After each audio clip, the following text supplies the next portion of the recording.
An elderly woman pays for a father's groceries who has 4 children after he was humiliated by the cashier. Then he shows her a photo that changes her life and his family's life forever. William, a dedicated father of 4 young children, slowly pushes the cart down the supermarket aisle. His eyes scan the shelves, mentally calculating the cost of each item he places in the cart. He knows every penny counts, and the responsibility of providing for his family weighs on him like an invisible, immense burden. As he carefully selects products, his children follow him, helping as best they can with curious and innocent looks.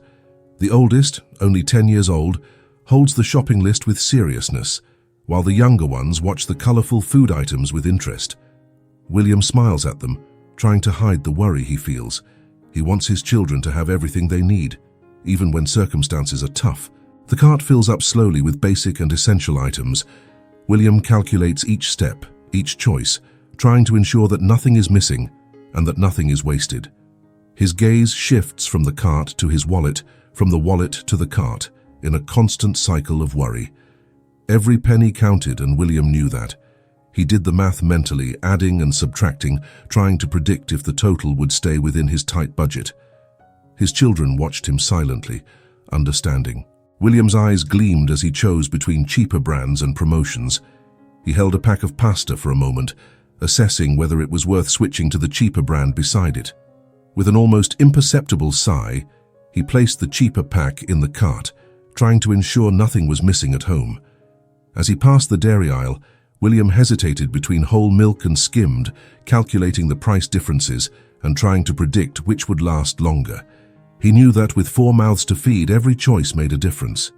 His children, sensing their father's seriousness, held his hands, offering silent support. Each decision was a delicate balance between need and possibility. As he approached the checkout, William took a deep breath. He knew that now came the hardest part, hoping the money would be enough. He began placing the items on the conveyor belt, while his children watched in silence. The cashier scanned the items quickly, and the sound of the scanner beep echoed louder in his mind. As the pile of items at the end of the belt grew, William felt a tightness in his chest. He watched the total on the cashier's screen rise, the numbers climbing relentlessly. With a furtive glance, he opened his wallet and saw the amount of money he had brought. His fingers touched the notes and coins, trying to make a quick mental recount. Finally, the last item was scanned. The cashier announced the total, a figure that seemed like thunder in William's mind. He swallowed hard, his heart pounding. He counted the notes one last time, hoping he had made a mistake, but reality was inescapable. With a trembling voice, he asked the cashier to remove some items. His children looked at him with wide eyes, understanding that something was wrong, but not exactly what. William tried to stay calm, but the shame began to take over. He felt the weight of the gazes of the people in line behind him, all waiting, judging. Each item removed from the belt felt like a piece of his dignity being taken away. The cashier, impatient, gave him a disdainful look and muttered something about customers not preparing properly. William lowered his head, his face burning with shame, as he tried to find a quick solution to that nightmare. The cashier, speaking louder, made a comment that cut like a blade. "This is ridiculous. Did you really think you could fool us like this? Scammers like you come here all the time." William, already flushed with embarrassment, felt the full force of those words. His children looked at him wide-eyed, trying to understand what was happening. The line behind them began to murmur, some shaking their heads in disapproval, others just curious to see how the scene would unfold. He tried to respond, but the words seemed stuck in his throat. Every attempt to explain or justify only seemed to increase the tension. The world around him began to crumble, and William felt like he was sinking in quicksand. The cashier continued to throw accusatory looks, now with evident satisfaction on her face. "You should be ashamed, making your children go through this. What kind of father does that?" Her words were like poison, and William felt each one burning deeply. William's children moved closer to him, holding his hands and clothes, seeking comfort and protection. They didn't fully understand what was happening, but they felt their father's pain and humiliation. William, with a heavy heart, wondered how things had come to this point, and how he could get out of this situation without losing more pieces of his dignity. At the moment when the tension seemed unbearable, a soft yet firm voice interrupted the awkwardness. "That's no way to treat anyone." All eyes turned to the elderly woman standing behind William in the queue. Her face was marked by time, but her eyes shone with determination and compassion. She stepped forward, ignoring the murmurs around her, and placed a hand on William's shoulder, offering an encouraging smile. "I will pay for these groceries," she said, pulling out her wallet from her bag. The cashier, caught off guard, was momentarily speechless, just watching as the elderly woman handed over the money. William looked at the elderly woman with wide eyes, gratitude and relief fighting to express themselves amid the confusion of emotions. "I don't know how to thank you," he began, his voice choked with emotion. The elderly woman just shook her head, still smiling. "No need to thank me. We all need a bit of help sometimes." William's children looked at the elderly woman with admiration. Her action not only eased the financial situation, but also restored a bit of the dignity William felt he was losing. She turned to the cashier and, in a voice that allowed no argument, added, "And next time, treat your customers with more respect." The simple yet powerful gesture of the elderly woman changed the atmosphere in the supermarket. The murmurs in the queue turned into whispers of approval and respect. William, still processing what had happened, felt a tear roll down his cheek. It wasn't just the money that moved him, but the unexpected kindness of a stranger who chose to see his humanity in a moment of vulnerability. William, still trying to process what had just happened, felt his face flush with shame and gratitude. His eyes were brimming with tears as he bent down to pick up the shopping bags, feeling the weight of the elderly woman's compassionate gaze. "Thank you, madam. I don't even know what to say," he murmured, his voice choked. His mind struggled to find words that would do justice to the depth of his gratitude, but nothing seemed sufficient. The elderly woman smiled gently, her eyes shining with understanding. "You don't need to say anything, young man. Just take good care of those wonderful children of yours. I love children." She reached out and gently patted the head of the youngest child, who looked at her with curiosity and admiration. William bowed his head, trying to hide the emotion threatening to overflow. I promise I will," he finally managed to say. "I will do everything I can to give them a better life." The elderly woman squeezed his shoulder, conveying silent comfort. "I know you will," she responded softly. "And remember, we all go through tough times. What matters is how we rise from them." William's children, who had been silently watching the interaction, now moved closer to their father, feeling the relief in the air. The elderly woman's kindness had not only saved their day, but also brought new hope to their hearts. William straightened up, discreetly wiping away a stubborn tear that had escaped. He looked into the elderly woman's eyes, trying to convey all his gratitude and respect in a single glance. "Thank you so much, really," he repeated, his voice now steadier. The elderly woman just nodded, a compassionate smile still on her lips. "Go on, take your children home. And remember, you're never alone." While William was still recovering from the emotion of the moment, the elderly woman stepped forward and extended her hand with a warm smile. "By the way," she said with surprising calm, "my name is Doris Brown." William's eyes widened in recognition. "Doris Brown? The owner of these supermarkets?" he asked, incredulous. She nodded, confirming, "Yes, that's me, and it's a pleasure to help you and your children today." Her voice was gentle, but there was an underlying firmness that suggested a woman used to making important decisions. The revelation caused a murmur in the queue behind them. The cashier, who had been so quick to judge before, now looked at Doris with a mix of surprise and fear. "Mrs. Brown, I didn't know," she began, but Doris interrupted her with a severe look. "You didn't know, and that's clear," Doris responded, her voice as sharp as a blade. "But you should have treated this man and his children with more respect, regardless of who I am." William, still processing the revelation, felt a mix of relief and deep respect for Doris. He never imagined that such an influential person could be so humble and compassionate. "Mrs. Brown, I don't know how to thank you. This means a lot to me and my children." Doris smiled again, this time with a tenderness that made William feel a little more at ease. "William, helping each other is the least we can do in this life. I saw you struggling to give the best to your children, and it touched me deeply." She turned to the cashier, her expression softening slightly. "I hope you learned a lesson today. Treat everyone with dignity because you never know the battles they are fighting.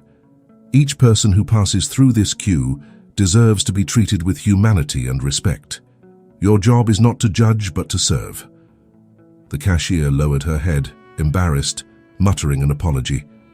Doris then turned her attention back to William and his children, her posture now lighter and more welcoming. "Come on, I'll help you with these bags, and then we can talk a bit more." As she picked up some of the bags, William felt a new hope blossom within him. They walked out of the supermarket together, and William wondered what else that afternoon had in store for them. With that, they began to walk towards the exit, leaving behind an important lesson and a slightly brighter environment, filled with empathy and understanding. William, initially hesitant, eventually accepts the help. "Thank you very much, Mrs. Brown," he says, still trying to comprehend the magnitude of what just happened. His children watch the scene, amazed by the elderly woman's kindness. As they walk towards the exit, Doris continues to chat with William, her voice full of empathy and genuine curiosity. "Please, call me Doris. And what is your name?" "William," he responds, still surprised by the turn of events that day. "And these are my children, Anna, Luke, Peter, and Sophie." Doris smiles at each of them, and the children's eyes shine with a mix of shyness and curiosity. "It's a pleasure to meet you all. I always wanted to have grandchildren, but life didn't allow it," she says, leaning slightly to greet the children up close. "You have a very brave father." William feels the weight of her words, and a new wave of emotion washes over his heart. "I just do what I can," he murmurs, his voice filled with humility. Doris nods, understanding more than he realizes. "And that's all any of us can do. But I want to help more than just with today's groceries.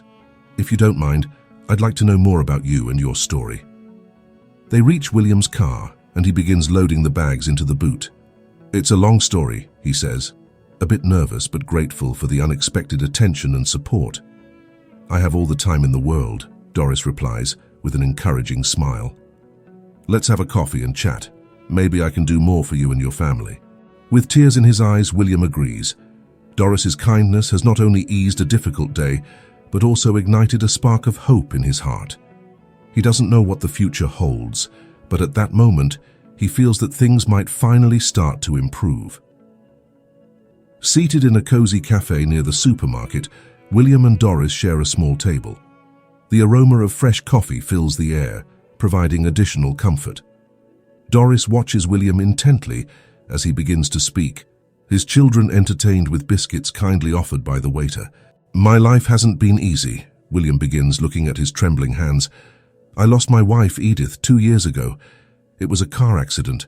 She was on her way to pick up the children from school, and she never made it there.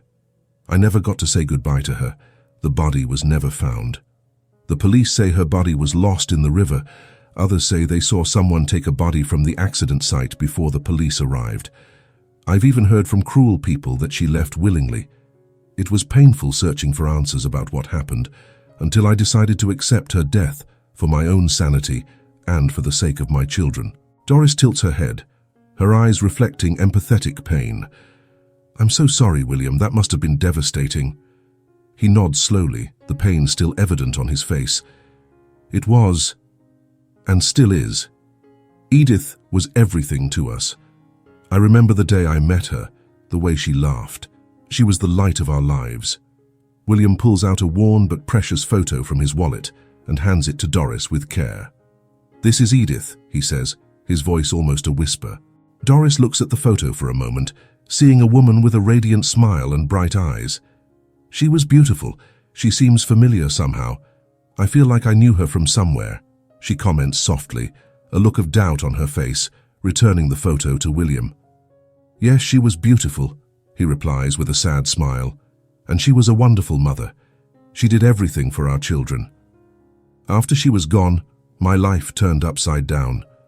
I lost my job shortly after, and since then, it's been a constant struggle to keep our heads above water." Doris places her hand on his, offering silent comfort. "You have been incredibly strong, William. Raising 4 children on your own is not easy." He takes a deep breath, feeling the weight of her words. I do what I can, but there are days when it feels impossible. Today, for example. If it weren't for you, I don't know what I would have done. Doris squeezes his hand lightly, a gesture of solidarity. You are not alone in this. I couldn't raise my daughter. I lost her in the hospital after childbirth. I will do everything I can to help you and your children. William looks at her, a new spark of hope igniting in his eyes. For the first time in a long while, he feels that there might be a way out, a path to a better future. And sitting there, in Doris's company, he realizes that maybe, just maybe, things can actually get better. Doris asks questions and listens attentively to the rest of William's story, feeling the depth of his pain and the strength of his resilience. When he finishes speaking, she remains silent for a moment, pondering what she just heard. Then, with a determined glint in her eyes, she makes a decision. William, she begins, her voice firm and resolute, I want to help you find Edith's body. William looks at her, surprised and confused. But how? It's been so long, and all the searches have been in vain. Doris holds his hand firmly. I have resources and contacts that can make a difference. I know an excellent detective, Jack Morgan. He is the best at what he does, and with his help, I believe we can find out what really happened to Edith. William's eyes fill with hope, but also skepticism. Do you really think we can find something after all this time? Doris smiles, her confidence unwavering. I believe it's never too late to seek answers. And from what you've told me, Edith deserves to be found, and you and your children deserve to have that peace. William feels a wave of emotion, a mix of hope and fear. The idea of finally getting answers, of maybe giving a proper closure to this painful part of his life, is almost overwhelming. I don't know how to thank you, he says, his voice choked with emotion. No need to thank me, Doris responds softly. Let's start this journey together. I'll contact Jack today. He is trustworthy and will treat this case with the seriousness and respect it deserves. William's children, who had been occupied with their biscuits, now notice the change in the tone of the conversation and look curiously. Not fully understanding the complexity of the situation, they smile and nod, trusting in the kind words of their new friend. William, feeling a new strength emerge within him, commits to this new journey now with Doris by his side, determined to find the answers he and his children so desperately need. And so, with a plan in mind and the promise of help, they leave the cafe ready to face whatever comes next, hoping that finally the truth about Edith will be revealed. Doris, determined to help William, acts quickly. The next morning she is in her office, going through her list of contacts. After a few phone calls, she finally finds the number she is looking for. Jack Morgan, a private detective known for solving complex and seemingly unsolvable cases. She picks up the phone and calls, her voice calm but firm. Jack, this is Doris Brown. I need your services. It is a matter of utmost importance and urgency. On the other end of the line, Jack, with his deep professional voice, responds promptly. Of course, Mrs. Brown. What can I do for you? Doris explains the situation in detail, from the tragic loss of Edith to the promise made to William to find answers. Jack listens attentively, taking notes and absorbing every detail. I understand. It sounds like a complicated case, but I am willing to help. When can we meet to discuss the details? Today, Doris replies without hesitation. Come to my office. I am sending you all the relevant documents and information I have gathered, and please come prepared to start immediately. Hours later, Jack arrives at Doris's office. He is a middle-aged man with a presence that exudes competence and experience. His eyes are sharp and he carries a briefcase full of equipment and files. Doris, he greets, shaking her hand firmly. I'm here to help. Let's get started. Doris introduces William, who is sitting visibly nervous but hopeful. This is William, Edith's husband. He can provide all the additional information you need. Jack turns to William, his gaze penetrating but understanding. William, I'm sorry for your loss. We will do everything we can to find answers. They spend hours discussing the case, with William providing every detail he remembers, no matter how small it seems. Jack asks incisive questions, noting each response with precision. Doris, Jack finally says, closing his briefcase with a decisive click, I will start the investigation immediately. I have some leads to follow and people to interview. I will keep you and William informed every step of the way. Doris nods, confident in Jack's ability. Thank you, Jack.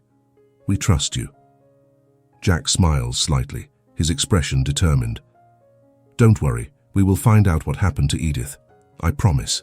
With that, he gets up, ready to begin his search. William, watching the detective leave, feels the pain of his wife's loss once more. Reliving every detail was very painful for him, but for the first time in a long time, there is light at the end of the tunnel, and he is determined to follow this path to the end, with Doris and Jack by his side. Jack Morgan is relentless in his pursuit. Days turn into weeks as he follows every lead, interviews various witnesses, visits places, and reviews old records. His instinct, honed by years of experience, leads him to an unexpected trail. One afternoon, while reviewing medical reports and unresolved accident records, he finds a crucial clue: an unidentified woman who was rescued in the mountains, without memory or identity, around the same time as Edith's disappearance. Something about this description resonates with William's story. Jack decides to investigate personally. He heads to the remote mountains where the woman was found, a place inhabited by a small group of hermits living isolated from the modern world. Upon arrival, he finds a nearly untouched scene where nature dominates and silence is profound. The hermits are reserved, but Jack, with his skill in gaining people's trust, manages to speak with the group's leader. He describes Edith, and the leader, after a long moment of reflection, nods. There is a woman among us who arrived a few years ago. She doesn't remember who she is. We call her Helena. Jack's heart races. He is led to a small cabin where he finds a serene-looking woman with eyes that, despite her outward calm, carry deep sadness and confusion. She is tending to a garden, her movements calm and methodical. Helena, the leader calls softly, and she turns. Jack holds his breath as he recognizes Edith's features, although marked by time and hardship. He approaches slowly, his gaze full of hope and determination. "Edith," he calls, his voice laden with emotion. The woman looks at him, her eyes showing a flicker of recognition but also uncertainty. I don't know who you're looking for," she responds, her voice soft and hesitant. Jack smiles, trying to convey calm and assurance. "My name is Jack Morgan. I am here on behalf of your husband, William. He has been searching for you tirelessly. Your children miss you very much." She frowns, as if trying to remember something buried deep in her mind. "William. Children," she murmurs, as if the words awaken something within her. Jack continues, his voice low and comforting. "They need you, Edith, and you need them. We can help you recover your memory, find your way back home." Tears begin to roll down Edith's face. "I remember bits, flashes, an accident, deep pain. But then, everything went dark." Jack steps forward, offering his hand. "Let's take you back. Your family is waiting for you. You are not alone anymore." With a tremor, Edith takes his hand, hope slowly filling her eyes. She doesn't know what the future holds, but she is ready to face it, knowing she is returning to those who love her. Jack, with Edith by his side, begins the long journey back, ready to reunite a family that had been separated by tragedy and mystery for so long. The news of Edith's discovery travels quickly, filling William's heart with a mixture of disbelief and hope. He prepares anxiously for the reunion, tidying the house and trying to stay calm while his children, not fully understanding the magnitude of what is about to happen, excitement in the air. On the appointed day, William and the children wait anxiously in the living room, their eyes frequently turning to the door. When they finally hear Jack's car pull up in the driveway, their hearts seem to beat faster. William stands up, trying to hide his anxiety. The door opens slowly and Jack enters first, giving a reassuring smile. "William, children," he says, "I have someone special for you." Then Edith walks in. She looks more fragile, but her eyes shine with the light of hope and rediscovered love. There is a moment of absolute silence, as if time has stopped.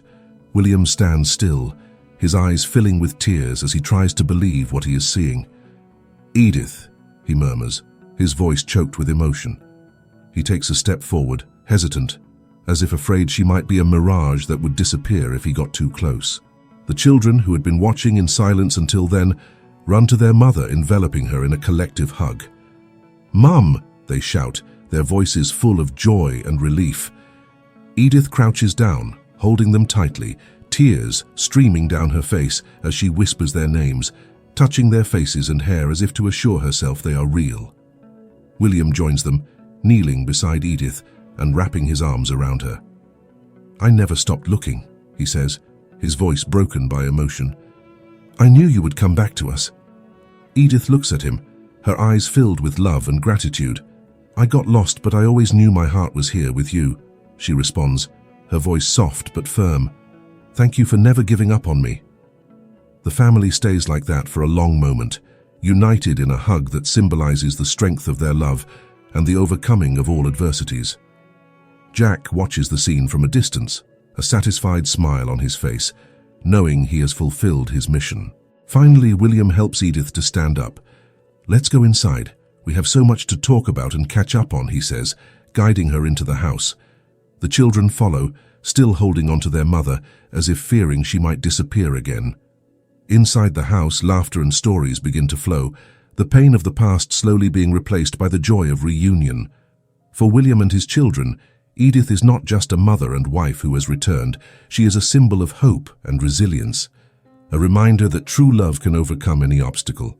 And so, as night falls and the house fills with happy voices, a new chapter begins for this family, marked by Edith's restored presence and the promise of better days to come. A few days after the emotional reunion of William and Edith, Doris receives an unexpected call from Detective Jack Morgan. His voice, usually calm, carries a tone of urgency that Doris does not ignore. "Doris, I need to talk to you. It's about Edith. I think you'll want to see this in person," says Jack, leaving Doris intrigued and a bit apprehensive. Shortly after, Jack arrives at Doris's office, bringing an envelope with him. He sits across from her, his expression serious. "During my investigation, I found some details that made me suspicious. So I did some additional tests. This is the result." He hands the envelope to Doris, who opens it with trembling fingers. Inside, there is a DNA report. Her eyes quickly scan the lines until she finds what Jack wanted her to see, the confirmation that Edith is her biological daughter. Doris feels the world spin. She remembers a fire at the hospital where her daughter had been born years ago, and the nightmare of discovering that the records had been destroyed. She always had a vague hope, a deep feeling that her daughter was alive somewhere, but she never had proof. Tears stream down her face as she processes the revelation.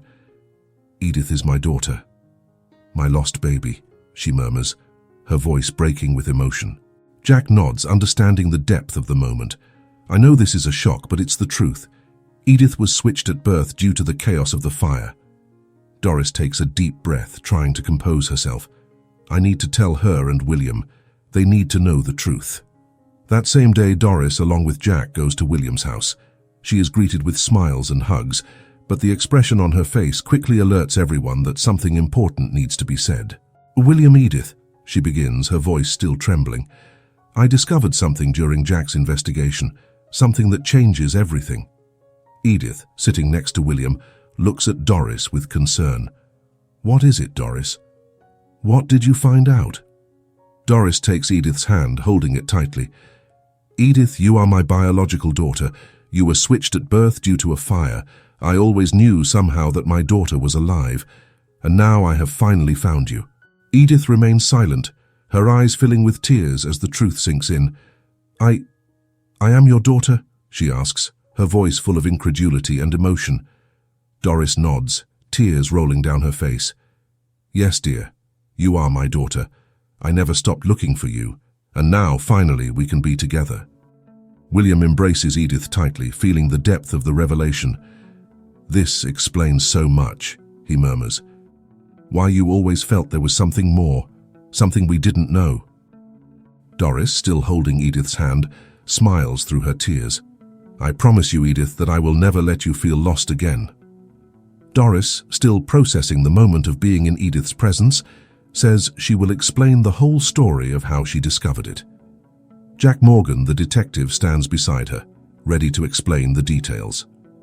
"Edith, William," begins Doris, her voice firm but laden with emotion.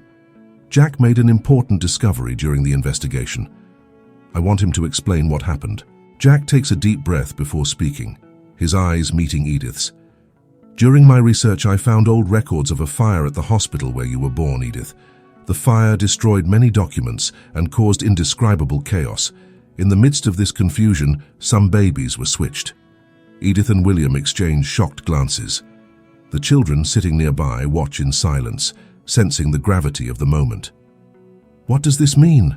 asks Edith, her voice trembling. "How did I end up with another family?" Jack continues, his expression serious. "According to the records I managed to recover, you were identified as the daughter of another woman, while Doris's real daughter was taken by mistake. This error was never corrected due to the loss of documents and the lack of technology at the time to conduct DNA tests." Doris holds Edith's hand tightly, tears streaming freely now. "I never stopped looking, Edith. I always felt that my daughter was alive somewhere. And now, I finally know that you are her." Edith remains silent, processing the information. "I was raised by another family, but now I know you are my biological mother. This explains so much about the feeling of being incomplete, as if something was always missing." The children, sensing the emotion in the air, move closer, hugging their mother and Doris. The small group unites in a collective embrace, seeking strength and comfort in each other's presence. Doris looks at Jack, grateful. "Thank you, Jack. You brought to light a truth that changes everything for us." Jack nods, satisfied with the outcome of his work. "It was a pleasure to help, Doris, and I am happy that this family can finally be complete." With the truth finally revealed, Doris and Edith find themselves at a new beginning, ready to build the relationship that was stolen from them so many years ago. The first days are full of emotion and discoveries as they both try to adapt to the new reality. Doris decides to spend more time with Edith and her family, regularly visiting William's house.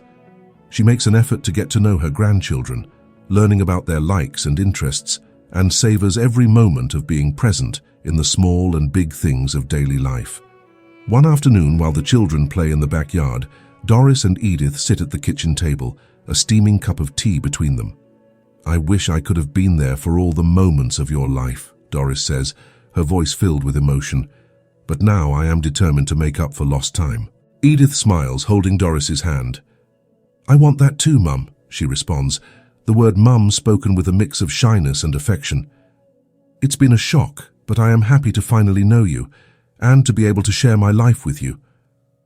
They start spending more time together, sharing stories and memories. Doris takes Edith to visit important places from her past, like the house where she grew up and the school she attended. Each visit is a new piece in the puzzle of their lives, connecting the past and the present. Edith in turn shows Doris photos from her childhood and talks about important moments she lived. There are laughs and tears as they share these stories, and each recounting helps to strengthen the bond between them. One day, Doris suggests a trip to the countryside, where she has a holiday home. "I think it would be nice for us to spend some time together, away from the city," she says, her eyes bright with anticipation. "We can get to know each other better and create new memories." William and the children love the idea, and soon the whole family is at Doris's country house. The place is serene and beautiful, with a large garden and a stunning view of the mountains. The children run free, exploring every corner, while Doris and Edith walk through the garden, talking and laughing. "This place is wonderful," says Edith, breathing in the fresh air and appreciating the tranquility around her. "I can see why you love it here." "I want you and your family to consider this place a second home," Doris responds. "Here we can build new memories and enjoy life together." Over time, the relationship between Doris and Edith blossoms. They find comfort and joy in each other's company, and the family becomes even closer. Each day brings a new opportunity to get to know each other better and to strengthen the bonds of love and support. The journey of rediscovery and building a mother-daughter relationship is challenging but also deeply rewarding. And so, surrounded by the beauty of the countryside and the love of their family, Doris and Edith embrace the future with hope and determination, ready to face any challenge together. On Sunday mornings, Doris brings baskets of fresh bread and homemade sweets, filling the house with the comforting aroma of food made with love. The children run to greet her, hugging her enthusiastically. "Grandma Doris, what did you bring for us today?" they ask, their eyes sparkling with anticipation. "Let's find out together," she replies, laughing as she opens the basket and distributes the delicious treats. Each meal turns into a feast, with laughter and lively conversations filling the air. Doris uses these moments to get to know each grandchild better, discovering their unique personalities and interests. In the afternoons, Doris joins the children in playing in the yard. She teaches them old games she learned in her own childhood, and soon the garden is filled with laughter and running. Her grandchildren love her stories and games, and her presence brings a special warmth to the home. "Grandma Doris, tell that story again," asks Anna, the eldest, as she snuggles up next to her grandmother on the sofa. Doris smiles and begins to tell another of her fascinating stories, capturing the children's imaginations with every word. Doris also gets involved in her grandchildren's school activities, helping with homework and attending meetings and events. She becomes a figure of support and encouragement, always present to celebrate their achievements and offer comfort in difficult times.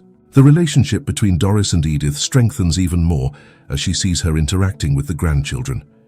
Edith feels a deep gratitude for having her mother back, now as a wonderful grandmother to her children.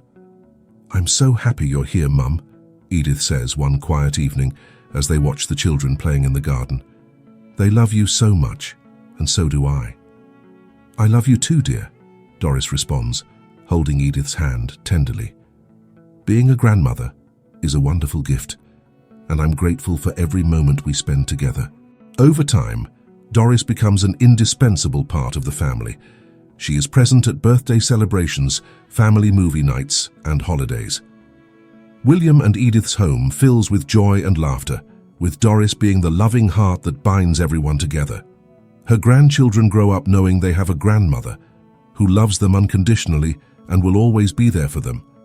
And so, surrounded by her family, Doris finds a new happiness and purpose. She savors every moment, knowing that despite the difficulties of the past, the present and future are filled with love, laughter, and precious memories. Life at William and Edith's house has been full of happiness and growth, but an unexpected shadow appears when Doris suddenly falls ill. What starts as seemingly common weakness quickly turns into something more serious. Doris is taken to the hospital, where doctors diagnose a condition that requires an urgent blood transfusion. The news hits the family like a bolt of lightning. William, Edith, and the children are apprehensive, their minds flooded with worries and fears. At the hospital, Doris is pale and weak, but she keeps a brave smile to reassure everyone around her. Edith, holding Doris's hand, feels the depth of the connection they have shared since rediscovering their mother-daughter relationship. "I will do whatever it takes, Mum," says Edith, her voice firm, despite the tears threatening to fall. The doctor explains the situation, emphasizing the urgency of the transfusion and the need to find a compatible donor. Edith immediately volunteers. "Please test my blood. I am her daughter. There must be a chance it will be compatible." Tests are conducted, and the news arrives quickly. Edith is compatible. Hope blooms in everyone's hearts, but especially in Doris's, who sees in Edith's courage and determination the strength she always knew existed in her. On the day of the transfusion, the atmosphere in the hospital is charged with tension. Edith is prepared for the procedure, and as the doctors do their work, she keeps her thoughts focused on Doris's recovery. "Everything will be fine, Mum," Edith whispers, before the procedure begins, looking directly into Doris's eyes. "I'm here for you, just as you've always been for me. Now that I've found you, I'm not going to lose you." The transfusion goes smoothly, and Edith's blood begins to bring new life to Doris's body. The following hours are critical, but gradually signs of recovery start to appear. Doris gains color in her face, and her breathing becomes more stable. William and the children wait anxiously in the waiting room when the doctor appears with a smile, announcing that Doris is responding well to the transfusion. Everyone lets out a collective sigh of relief and joy. Days later, Doris is well enough to receive visitors. Edith is the first to enter the room, followed by William and the children. The emotion is palpable when Doris opens her eyes and sees her family gathered around her. "You saved me, Edith," says Doris, her voice weak but full of gratitude. "You gave me a new chance to live." Edith smiles, the tears finally flowing freely. "You did the same for me, Mum. It was my turn to give back." From that moment on, the bond between Doris and Edith, already strong, deepens even further. They have gone through a test of love and resilience that has united them indelibly. The children, observing everything, learn about the true meaning of family and sacrifice. Doris continues to recover, surrounded by the love and care of her family. Each passing day is a reminder of the miracle of life and the power of love and family connection. With Doris's gradual recovery, she begins to reflect on the future. Sitting in her office where so many important decisions have been made over the years, she realizes it's time to think about the succession of her business. Her thoughts naturally turn to Edith, her newly rediscovered daughter. One afternoon, Doris calls Edith for a serious conversation. They sit in the living room, where the sunlight softly filters through the windows, creating a warm and tranquil environment. Doris holds Edith's hands, looking into her eyes with a mix of pride and determination. "Edith," Doris begins, her voice full of emotion, "I've been thinking a lot about the future, about the business and the legacy I want to leave.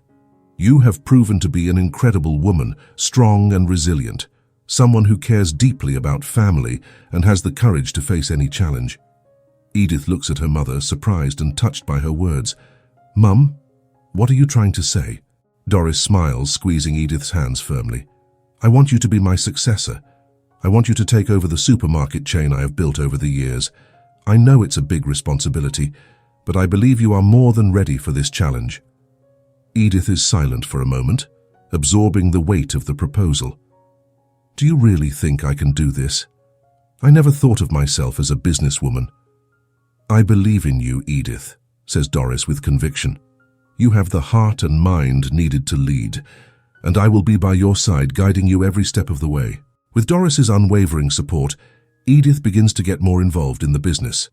She attends meetings, learns about management and strategy, and gradually becomes familiar with the company's operations.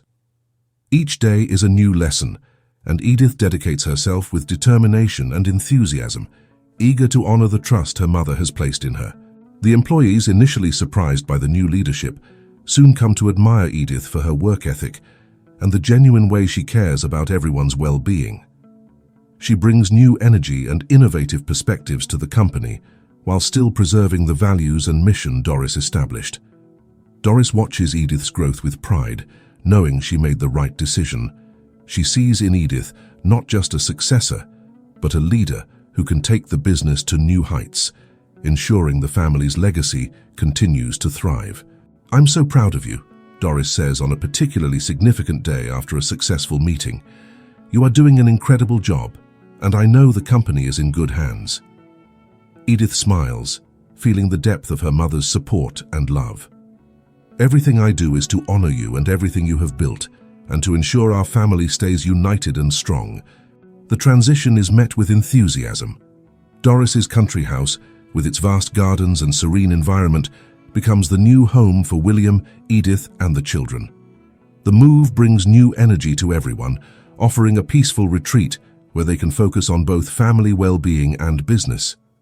Mornings at the country house start with birdsong and the smell of fresh coffee.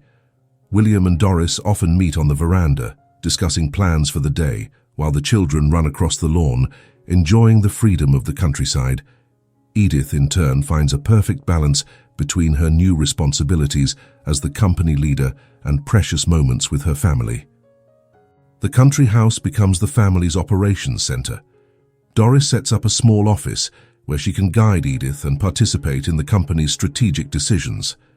Meetings are held outdoors, with the sound of nature in the background, creating an inspiring environment that fosters creativity and innovation. On weekends, the family organizes picnics in the garden, where laughter and stories are shared. The children help Grandma Doris tend to the flowers, learning about gardening and the importance of caring for nature. These simple yet profound moments strengthen family bonds and create memories that will be cherished forever. As time passes, the business prospers under Edith's leadership. Her vision and dedication, combined with Doris's experience and wisdom, take the company to new heights of success. Employees feel motivated and inspired, knowing they are part of an organization that values excellence and humanity. Life in the country house also provides William with the opportunity to explore new passions. He begins working on a small, sustainable agriculture project, something he has always dreamed of doing. With Doris and Edith's support, he transforms part of the land into a productive garden, providing fresh food not only for the family, but also for the local community. The children, growing up in an environment full of love and security, flourish in their own ways. They learn the value of hard work, compassion, and family unity, preparing for the future with the certainty that they will always have the support of their parents and grandparents. On a quiet evening, the family gathers around the fireplace, sharing stories of the day and making plans for the future. Doris, observing her loved ones, feels a deep sense of satisfaction and gratitude. She knows that the journey here hasn't been easy, but every challenge faced has brought them to this moment of peace and prosperity. "I'm so proud of all of you," Doris says, breaking the silence with a voice full of emotion. "You are the reason it was all worth it." Edith, holding her mother's hand, responds with a smile full of love. "And we are grateful for everything you have done for us, Mum. This is just the beginning of many happy years together." And so, united by love and commitment to mutual success and happiness, the family looks to the future with hope. The country house is not just a home, but a symbol of all they have achieved together and all the wonderful possibilities that still lie ahead.